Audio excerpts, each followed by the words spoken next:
Hello friends, बहुत से लोग मुझे मैसेज कर रहे थे टेलीग्राम पे कि मैम आपके यूपीएफ में कितने मार्क्स हैं। हालांकि मैंने पहले बताया था कि मेरा थोड़ा सा गला खराब हो गया है और जैसे सही होता है तो मैं आपके साथ डिस्कस करूंगी कि मेरे पेपर में कितने मार्क्स हैं, यूपीएफ का पेपर मेरा कैसा हुआ। और थोड़ा सा ये भी हो गया कि मैं आईओ की आंसर की का वेट कर रही थी, क्योंकि कई बार ऐसा होता है कि कुछ क्वेश्चन जो हम बिल्कुल मानते हैं कि इसका आंसर यही होना चाहिए, लेकिन आईओ को उसका आंसर कुछ और देता है। तो यूपी ट्रिपल एस सी आयोग की एक विशेषता है कि वो ऐसा कुछ हो नहीं सकता कि 2-3 क्वेश्चंस के आंसर कुछ अलग ना दे दे। तो इस वजह से मैं थोड़ा और वेट कर रही थी कि 1-2 दिन ऑफिशियल आंसर की आ जाएगी, उसके बाद डिस्कस करूंगी कि पेपर कैसा रहा, कट ऑफ क्या जा सकती है या मेरे मार्क्स कितने हैं। तो 2-3 दिन बीत गए लेकिन आयोग अभी भी सोया हुआ है। उसने आंसर की नहीं दी है। तो मैंने सोचा, क्योंकि मुझे रोज मैसेज आ रहे थे कि मैम आपके कितने हैं, आपके कितने हैं, कि एक वीडियो के थ्रू बता दिया जाए कि मैंने मेरे कितने मार्क्स हैं। तो सबसे पहली बात, ये जो मार्क्स हैं ये ऑथेंटिक नहीं है, क्योंकि जब तक मुझे लगता है कि आयोग आपकी कॉपी चेक करेगा तो आयोग की जो आंसर की है वही ऑथेंटिक होती है। भले ही उसमें कुछ आंसर गलत हो, कुछ सही हो, लेकिन हमको आयोग की आंसर की पे ही बिलीव करना पड़ता है।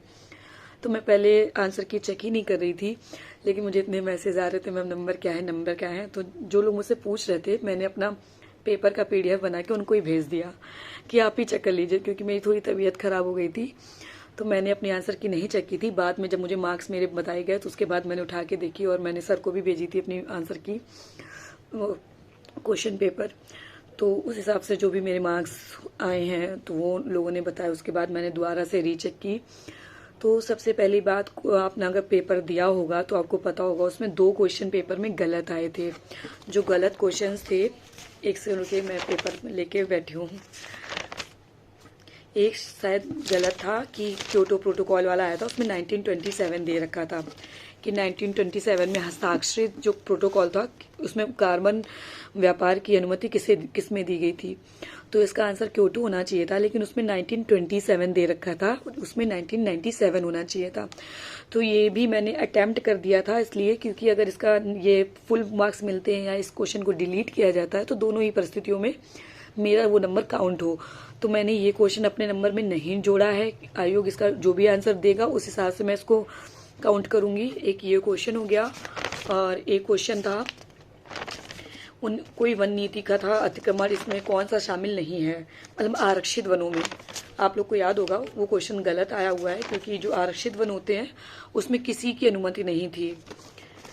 तो वो क्वेश्चन, एक सेकंड रुकिए मैं देख ले रही हूँ किधर है, कि आरक्षित वनों में किसकी अनुमति नहीं होती है। तो 3 ऑप्शन थे शायद, शिकार की, अतिक्रमण की, चराई की, और किसकी अनुमति नहीं होती। जो आरक्षित वन होते हैं आप सबने पढ़ा होगा, उसमें किसी की अनुमति नहीं होती है। उसमें हम ना चराई कर सकते हैं ना शिकार कर सकते हैं। ये संरक्षित वनों में होता है। संरक्षित वनों में हम लोग अनुमति लेके शिकार कर सकते हैं, चराई कर सकते हैं। तो वो क्वेश्चन मुझे गलत लगा था। हाँ, ये क्वेश्चन है कि भारतीय वन अधिनियम 1927 के अनुसार भारत सरकार की अनुमति के बिना आरक्षित वन में किसकी अनुमति नहीं है। ऑप्शन थे चराई, शिकार, अतिक्रमण, और 4th ऑप्शन जो था इनमें से कोई नहीं। मुझे लगता है यही मिस प्रिंट हुआ होगा, यहाँ पे होना चाहिए था इनमें से सभी। तो मैंने ये क्वेश्चन अटेम्प्ट कर दिया था कि हो सकता है ये क्वेश्चन डिलीट हो या आगे विवाद हो इस क्वेश्चन में, तो मार्क्स मुझे पूरे मिले। तो इस क्वेश्चन को भी मैंने नेगलेक्ट किया हुआ है, अभी इसका आंसर भी मैंने नहीं गिना हुआ है, क्योंकि ये दोनों क्वेश्चन के आंसर आयोग की तरफ से ही क्वेश्चन गलत आया है।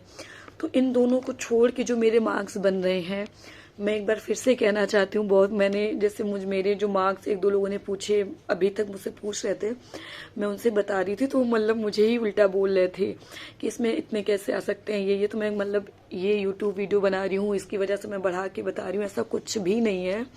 ये मेरा क्वेश्चन पेपर है, इसका पीडीएफ मेरे पास है।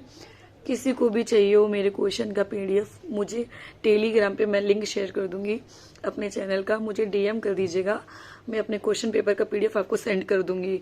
तो कमेंट करने से पहले, अभी लास्ट वीडियो जो मैंने बनाया था कि मेरा गला खराब है इसलिए मैं पेपर नहीं डिस्कस कर रही हूँ, उस पर किसी ने कमेंट किया था कि गला खराब है, बुद्धि तो नहीं खराब है, कि कितने क्वेश्चन उसके वो तो पता होगा। तो मैं उनसे कहना चाहती हूँ, बुद्धि नहीं खराब है तभी वीडियो नहीं बना रही थी, क्योंकि जब मैं पेपर देख के आई तो मैंने टेलीग्राम खोला तो मैं बच्चों को देख रही थी कि 90 अटैम्प्ट 99 सही है, कोई कह रहा था मेरे 95 सही है। तो मैं थोड़ा डिप्रेशन में आ गई थी कि मेरा पेपर खराब हुआ है क्या, मतलब मुझे तो इतना नहीं लग रहा है कि मेरा इतना पढ़ा हुआ आया था। तो मैंने डिसाइड कर लिया था कि जो आयोग की आंसर की आएगी मैं उससे ही चेक करूंगी, उसके पहले नहीं चेक करूंगी। लेकिन लोगों ने मैसेज करके कि मैम आप मुझे भेज दीजिए, मैं चेक कर दे रहा हूँ। तो मैंने उन्हें भेज दिया, उसके बाद उन्होंने चेक किया, फिर सर ने चेक किया, उसके बाद मैंने खुद जब मुझे नंबर बता दिएगा तो मैंने फिर एक बार ये चेक किया। तो मेरे जो मार्क्स हैं वो मैंने अटैम्प्ट किए थे 99 क्वेश्चंस। मैंने 99 क्वेश्चंस अटैम्प्ट किए थे। मैंने एक क्वेश्चन छोड़ा था, वो वैज्ञानिक नाम वाला, काजू की गुठली और बांस वांस वाला आया था, आपको याद होगा, क्योंकि उसमें मुझे बिल्कुल क्लू नहीं मिल रहा था। हालांकि मैं उसको ऑप्शन सी लगाने वाली थी, लेकिन मुझे लग रहा था, मैंने कहीं तो देखा है, लेकिन मुझे लगा कि ज़्यादा निगेटिव ना हो जाए, इस चक्कर में मैंने वो क्वेश्चन छोड़ दिया था। और शायद लगा दिया होता तो वो क्वेश्चन सही हो जाता, उसका आंसर सी ही था। और तो वो क्वेश्चन मैंने छोड़ा था, बाकी सारे क्वेश्चन मैंने अटैम्प्ट किए थे। तो मैंने 99 अटैम्प्ट किए थे और मेरे कुछ एग्जैक्ट मुझे नहीं पता कितने सही है कितने गलत, मैं तो भूल भी गई हूँ, इतने लोगों ने मुझे मैसेज किए हैं। मेरे मार्क्स जो बन रहे हैं वो 84 पॉइंट समथिंग बनेंगे, मतलब अप्रॉक्सीमेट 85 मेरे मार्क्स तब हैं जब उन दोनों क्वेश्चंस को मैंने नेग्लेक्ट किया हुआ है, क्योटो वाला और 1927 वाला। वो आयोग पे डिपेंड करता है कि वो उसका आंसर क्या देता है। तो आई थिंक वो क्वेश्चन डिलीट होगा या FM मिलेगा, तो 97 पॉइंट समथिंग हो जाएंगे 88। तो जो मेरे नंबर हैं वो अभी तो 85 हैं, आगे अगर आयोग ने 2 क्वेश्चंस जो भी वो करता है तो 88 हो जाएंगे। और रही बात कट ऑफ क्या जा सकती है, पहली बात आप लोग बिल्कुल ये मत सोचिएगा कि मेरे नंबर मतलब इतने आ गए इसलिए मैं यहाँ पे आके बोल रही हूँ। मैं सिर्फ इसलिए बोल रही हूँ क्योंकि मुझे बहुत से मैसेज आए थे कि मैम नंबर कितने, मैम नंबर कितने हैं। तो मैंने कहा भी था कि मैं सब कुछ डिस्कस करूंगी पेपर के बारे में कि मेरा पेपर कैसा हुआ। तो मेरे 88 मार्क्स हैं, तो मुझे लग रहा है कि मैं शायद कम ज़्यादा भी होगा, कोई क्वेश्चन गलत वलत भी होगा तो भी मैं एक सेफ जोन में हूँ इसमें। और मैं एक बात कहना चाहती हूँ, मैंने इसकी तैयारी भी ऐसे ही की थी कि मुझे बाद में जाके जो रिजल्ट के बीच का टाइम होता है ना, वो बहुत मुश्किल से गुजरता है। मेरे साथ लेखपाल में ये हो चुका था, तो थोड़ा मैं इस चीज़ को ध्यान में रखी थी कि जो बीच के महीने हो थोड़ा ऐसा नंबर आ जाए कि मुझे सोचना ना पड़े। और भगवान का साथ रहा तो मेरे साथ वो हुआ कि अब ये है कि रिजल्ट कभी भी आए तो मुझे चिंता करने की ज़रूरत नहीं है कि हाँ नहीं होगा नहीं होगा। वो श्योर, मतलब ये टचवुड, वो श्योर है कि शायद हो ही जाए। और रही बात नंबर कैसे बच्चों के आ रहे हैं, तो मतलब मैं लिखित रूप में नहीं दे सकती हूँ, लेकिन मैंने जितना भी एनालाइज किया है तो नंबर लोगों के ज़्यादा नहीं है इसमें। ये मत समझिएगा सब लोग सोचेंगे कि अपनी वजह से बोल रही हूँ, ऐसा नहीं है। कुछ बच्चे हैं जिनके 80+ हैं, मेरे ग्रुप में भी कुछ बच्चे हैं जिन्होंने 84 83 लाए हैं नंबर, लेकिन उनका जो नंबर है वो बहुत कम है। मतलब मुश्किल से, बहुत ओवरऑल की मैं बात कर रही हूँ, 30-40 बच्चे आपको ऐसे होंगे जो 80+ स्कोर किए हैं। बाकी सब जो बहुत अच्छे बच्चे थे पढ़ने में वो भी 70 के आसपास है, 71 है, किसी के 73 है, किसी के 75 है, 76 है। तो नंबर जो लड़कों के खासकर 70 to 75 मैं कहूँगी कि एक मैक्सिमम जो एक अच्छा बच्चा था। पहली बात, इस एग्ज़ाम में होने वाला हर बच्चा पढ़ने वाला था, ये मैं कह ही नहीं सकती कि पढ़ने वाले बच्चों के ये नंबर हैं, 9 पढ़ने वालों के नंबर ये हैं। जितने भी बच्चे इस एग्ज़ाम में अपीयर हुए थे वो सब पीटी में 76 नंबर लाए होंगे, वही अपीयर हुए थे। तो ये कॉमन सी बात है, सभी पढ़ने वाले बच्चे थे और उनमें से बहुत से लोगों के नंबर 70 के आसपास आ रहे हैं। अगर मैं लड़कों की बात करूँ, यहाँ मैं लड़कों की बात कर रही हूँ, मैंने लड़कियों को नहीं कहा है। बहुत सी लड़कियों को मुझे मैसेज आ रहा था कि मैम क्या मेरा हो सकता है। तो मैं एक चीज़ कहना चाहती हूँ, कोई भी यूट्यूबर क्या बता रहा है मुझे नहीं मतलब है कौन सा कोई किसी ग्रुप में क्या बात चली कट ऑफ में, मैंने वो भी नहीं देखा। लेकिन जो मेरा सेंस कहता है या जो मैंने एनालाइज किया है कि लड़कियां बहुत कम थी। मतलब जितनी भी लड़कियों से मेरी बात हो रही है, जितने भी बच्चों से मेरी बात हो रही है, सबका एक ही कहना है कि उनके सेंटर पे उनके क्लास में 2 लड़कियां थी या मैक्सिमम 3 लड़कियां थी। 3 लड़कियों से ज़्यादा कोई भी ऐसी लड़की और लड़का नहीं मिला जिसने मुझसे कहा हो कि उसके क्लास में 3 लड़कियों से ज़्यादा लड़कियां थी। तो पहली बार लड़कियों की 140 सीटें हैं इसमें और लड़कियां बहुत कम अपीयर हुई हैं। तो जैसे कि आपको पता है कि 19,700 ने कुछ पेपर के लिए अपीयर हुए थे, लेकिन पेपर दिया है वो 11,800 कुछ ने। और मुझे लगता है कि वो फिजिकल के लिए 4 से 5,000 के अप्रॉक्स बुलाएंगे, तो हर दूसरा बच्चा फिजिकल के लिए क्वालिफाई होने वाला है। तो कट ऑफ फिजिकल के लिए तो इतनी ज़्यादा नहीं जाने वाली है। तो आप किसी के चक्कर में बताइए कि 700 पोस्ट हैं और मेरे नंबर कम है तो मैं रनिंग मतलब मैं रेस स्टार्ट करूँ ना करूँ, मेरा होगा कि नहीं होगा। एक चीज़ मैं और कहना चाहती हूँ कि हारने से पहले हार और जीतने से पहले जीत कभी नहीं माननी चाहिए। अगर आपके थोड़े नंबर बाउंड्री पे भी हैं तो भी आप होप रखिए। आप बिल्कुल किसी की बात सुन के, किसी ने कह दिया पोस्ट कम है, 80 वालों का होगा, 75 वालों का होगा, कोई नहीं होता ये डिसाइड करने वाला। आयोग क्या करता है वो सिर्फ तभी पता चलता है जिस दिन रिजल्ट आता है। लेखपाल में भी बहुत से लोग चिल्ला रहे थे कि 84 जाएगी, 80 प्लस जाएगी। कुछ लोग ऐसे थे जो कह रहे थे 73 जाएगी, 72 जाएगी, 74 जाएगी। लेकिन आयोग जो करता है वो सिर्फ वही जानता है। तो पहली बात, कोई भी होप ना खोए, उसके नंबर कितने भी हों, मैं ये कहूँगी कितने भी हों। आप अपीयर हुए थे, आप पढ़ने में अच्छे हो गए तभी अपीयर हुए थे, आपने थोड़ी बहुत भी मेहनत की हो। खासकर लड़कियाँ, ये वीडियो में स्पेशली लड़कियों के लिए कहना चाहती हूँ कि जिन भी लड़कियों के 60 प्लस मार्क्स हैं, 60 प्लस मार्क्स हैं, तो आप होप बिल्कुल मत खोइए। हो सकता है कि आपको फिजिकल के लिए बुलाया जाए और आप फिजिकल क्वालिफाई कर लेते तो आपका फाइनल भी हो जाए। क्योंकि लड़कियां मुझे जितनी भी मिली, मतलब जो लड़कियां जिनको मैं जानती हूँ बहुत अच्छी हैं पढ़ने में, और सबके मार्क्स अप्रॉक्स 70 के आसपास आ रहे हैं। तो मुझे नहीं लगता कि कट ऑफ इतनी ज़्यादा चली जाएगी कि 65, या लड़कियों की बात कर रही हूँ मैं कि 70 चली जाए। लड़कियों की जो कट ऑफ है वो 60 से 66 के बीच में रहनी चाहिए। और ये मैं आज कह रही हूँ, ये मैं बात मतलब हमेशा कहती रहूँगी। ऐसा नहीं है कि मैं बाद में चिल्लाने लगूँ, पहले मैंने कह दिया 60 प्लस या 65 प्लस वाली लड़कियाँ सेफ़ हैं, उसके बाद मैं कहने लगूँ नहीं 70 प्लस वाली सेफ़ है। ये बात आप मेरी एकदम रिकॉर्ड करके रख सकते हैं, मुझे बाद में गालियाँ भी आके आप लोग दे सकते हैं, लेकिन मैं ये कह सकती हूँ, बहुत श्योरिटी के साथ कह सकती हूँ कि जिस भी लड़की के 62 से 66 मतलब अप्रॉक्स 6 वाली लाइन में है तो वो एक सेफ मान सकती है खुद को। और जो भी लड़की 70 के आसपास है तो वो फाइनल, वो उनके लिए मैं कह सकती हूँ वो एकदम फाइनल श्योर रहे कि वो फाइनल सेलेक्टेड है। लेकिन जो 70 से कम भी हैं, ये मैं उनके लिए कह रही हूँ, वो भी लोग ये ना परेशान हो कि मैंने 70 वालों को कह दिया कि वो सेफ है तो 60 या 65 या 62 या 66 जिनके हैं वो सेफ नहीं है। वी नेवर नो कि कब क्या हो। तो जिसके भी 60 से ऊपर हैं गर्ल्स में, वो अपनी तैयारी आगे कर सकते हैं ये कि वो सेलेक्ट हो सकते हैं। तो बिल्कुल भी परेशान होने की ज़रूरत नहीं है। और ख़ासकर ग्रुप में जो चलता रहता है कट ऑफ इतनी जाएगी उन सबसे बचिए। आप अगर जैसे लोग मुझसे पूछते हैं मैम मेरा होगा कि नहीं होगा, अरे आपने मेहनत की थी, आपको हर इंसान को पता होता है कि मैंने कितनी मेहनत की थी। और कई लोगों के साथ ऐसा होता है जैसे उन्होंने बहुत मेहनत की लेकिन उनके नंबर कम आए। तो एक चीज़ याद रखिएगा, भगवान आपकी मेहनत का हिसाब कहीं ना कहीं से कर ही देता है। तो बिल्कुल भी निराश होने की ज़रूरत नहीं है। जब तक रिजल्ट नहीं आता किसी की भी बात को एकदम से दिल पे लगाने की ज़रूरत नहीं है कि कट ऑफ उसने कह दिया है तो इतना ही जाएगा। जब तक रिजल्ट नहीं आता कट ऑफ कोई भी एग्जैक्ट नहीं बता सकता है। लेकिन जो भी लड़के 70 प्लस की रेंज में हैं और जो भी लड़कियां 60 प्लस या 62 प्लस की रेंज में हैं वो एक सेफ जोन में है। क्योंकि पेपर ही बहुत कम लोगों ने दिया है, क्योंकि जो एसआई वाले बच्चे थे उनको छुट्टी नहीं मिली पेपर के लिए, और भी बहुत से बच्चों ने पेपर छोड़ा। क्योंकि मुझे लग रहा था सर 14 से 15 हज़ार पेपर में अपीयर होंगे तो कट ऑफ थोड़ा सा हाई जाए। लेकिन जो बच्चे अपीयर हुए पेपर में वो उनकी संख्या कम हो गई, वो 11,800 थे। तो ये हम लोग के लिए बहुत अच्छा हुआ कि जब बच्चे ही कम अपीयर हो रहे हैं तो कट ऑफ तो कम आएगी ही, क्योंकि इसमें आगे फिजिकल है, फिर मेडिकल है।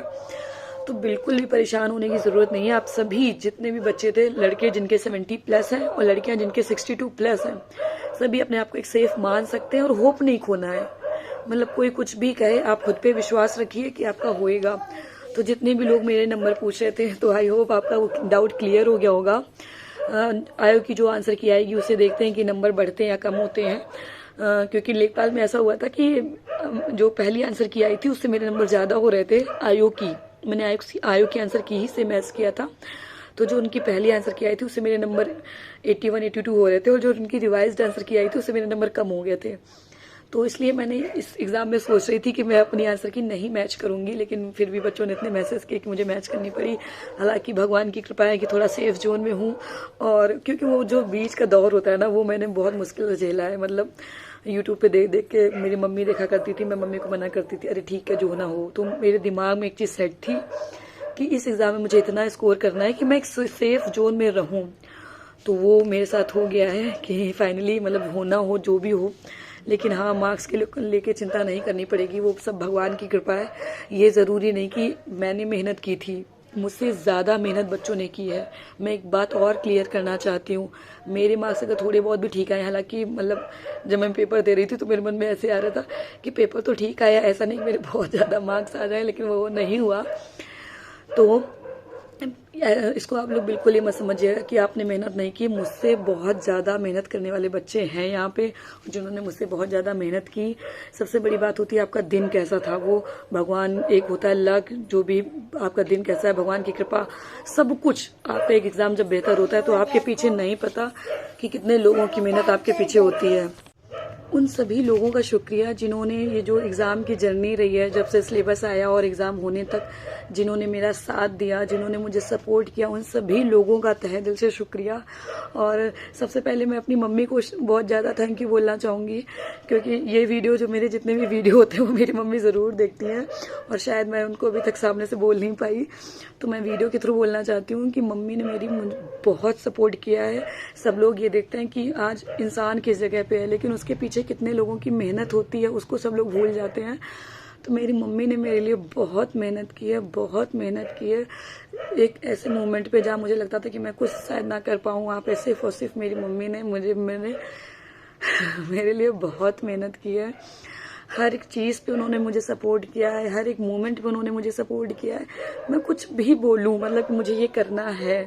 जब मैंने बोला था कि मम्मी मुझे यूपीएफ की तैयारी करनी है, तो उन्होंने पहले पूछा कि ये क्या होता है, उनके बारे में मैंने उनको बताया, तो वो एकदम तुरंत कि हाँ तैयार तुम करो, मतलब मम्मी का सपोर्ट रहता है। तो मम्मी का सबसे ज़्यादा शुक्रिया कि उनकी वजह से ही अगर मेरे थोड़े बहुत मार्क्स ठीक आए हैं, तो मम्मी की वजह से। और दूसरी बात, मेरे जो सर, राज सर, जीएस रिवोल्यूशन वाले, मैं उनका नाम लेना चाहती हूँ यहाँ पे, कि मैंने जो पढ़ाई की थी यूपीएफ की, वो पूरी उन्हीं के चैनल से की थी, और मैं उनके सुपर ग्रुप में शामिल थी। जब भगवान की कृपा होती है तो भगवान आपको अच्छे लोगों से मिला ही देते हैं। तो मैं एक दिन टेलीग्राम पे स्क्रॉल कर रही थी, जब इसका वो आया था, सिलेबस आया था यूपीएफ का, तो मुझे राज सर बहुत पहले ही मिल गए थे, जनवरी लास्ट में। तो मैं उनके साथ जुड़ी और मुझे सौभाग्य प्राप्त हुआ कि मैं उनके सुपर ग्रुप में शामिल हुई। तो उन्होंने, मतलब एक टीचर, मैंने बहुत से टीचरों से मैंने पढ़ाई की, लेकिन उन्होंने एक टीचर, एक बड़े भाई, एक गार्जियन, सबकी तरह मुझे सपोर्ट किया है। मतलब जब मेरे साथ जो दिक्कतें आई जर्नी में, पढ़ाई करने में, मैं फ़ोन करके उनको बताती थी, तो उन्होंने एक एक चीज़ का मुझे सोल्यूशन दिया है। और लास्ट मोमेंट में, मतलब पेपर के एक दिन पहले जो उन्होंने चीज़ें बताई कि कैसे क्या करना है, हर क्वेश्चन को, भले ही इजी क्वेश्चन आ जाए, भले ही रटा हुआ क्वेश्चन आ जाए, उसको 4 बार पढ़िएगा, तो वो सारी चीज़ें मैंने फॉलो की। तो इसमें सर का भी बहुत बड़ा हाथ है। और मेरे फ्रेंड्स, क्योंकि फ्रेंड्स ने भी मुझे बहुत सपोर्ट किया है, वो सुपर ग्रुप के बच्चे हों, सुपर ग्रुप की लड़कियां हों, लड़के हों, जिन्होंने भी मेरी इतनी हेल्प की। मुझे बहुत से लोग पीडीएफ्स भेजते थे, किसी और कोचिंग का मटेरियल भेजते थे, एससीएस, मतलब मुझे बहुत से नोट्स बच्चों ने भेजे हैं। हालांकि मैं वो पूरे नहीं पढ़ पाई थी, पूरे क्या, मैंने वो बिल्कुल भी नहीं पढ़ पाई थी। मैंने सिर्फ और सिर्फ जीएस रिवोल्यूशन के नोट्स ही पढ़े थे। और उन सभी लोगों का शुक्रिया जिन्होंने थोड़ी, और बहुत से लोगों की, मतलब जब मैं तैयारी कर रही थी तब भी मुझे बहुत से लोग ऐसे बोलते थे कि आपका हो जाना है, आपका हो जाएगा मैम, परेशान मत होइए। तो हर एक उस इंसान का शुक्रिया जिसने मेरे लिए इतनी दुआएं की। और मुझे लगता है कि जो भी मेरे मार्क्स आए हैं, ये मेरी मेहनत तो बहुत कम है, मुझे तो सिर्फ और सिर्फ पढ़ना ही था। बाकी जो औरों की मेहनत रही है, मेरी मम्मी हो, मेरे सर हो, मेरे फ्रेंड्स हो, उन सभी का एक कलेक्टिव एफर्ट्स था। तो ये जो भी मेरी फ्रेंड्स थी, पूजा, रितु और प्रिया, जो भी लोग थे, उन्होंने बहुत सपोर्ट किया। और जो भी लड़कों में भी कई मेरे फ्रेंड्स थे जिन्होंने मुझे हर मोमेंट पे सपोर्ट किया। सुपर ग्रुप के बच्चे हों, बहुत स्पेशली जो सुपर ग्रुप में हमारे अमर थे, उन्होंने जितने भी, क्योंकि ऐसा सब्जेक्ट था जिसमें डाउट बहुत थे, तो उन्होंने मेरे बहुत से डाउट दूर किए। मैं उनको बहुत परेशान किया, मैंने वो एकदम, मैं उनको बोलती थी गूगल बॉय, कि वो कहीं से भी ढूंढ के लाते थे, आंसर मुझे सही बताते थे। तो मैं ये सोचती हूँ, जब भी मैं सोचती हूँ कि इसमें मेरा कुछ नहीं है, लोग मतलब कह रहे हैं कि आपके नंबर ज़्यादा है, ऐसा कुछ नहीं है। एक इंसान के पीछे बहुत से लोगों की मेहनत होती है, तो ये सब कुछ उनकी मेहनत है, मेरा इसमें कोई रोल नहीं है। तो सभी का तहे दिल से शुक्रिया। और ये मैं इस वीडियो के माध्यम से उन सभी लोगों को शुक्रिया करना चाहती हूँ जिन्होंने मेरा साथ दिया। आई होप आप लोग हमेशा मेरे साथ ऐसे ही खड़े रहेंगे। और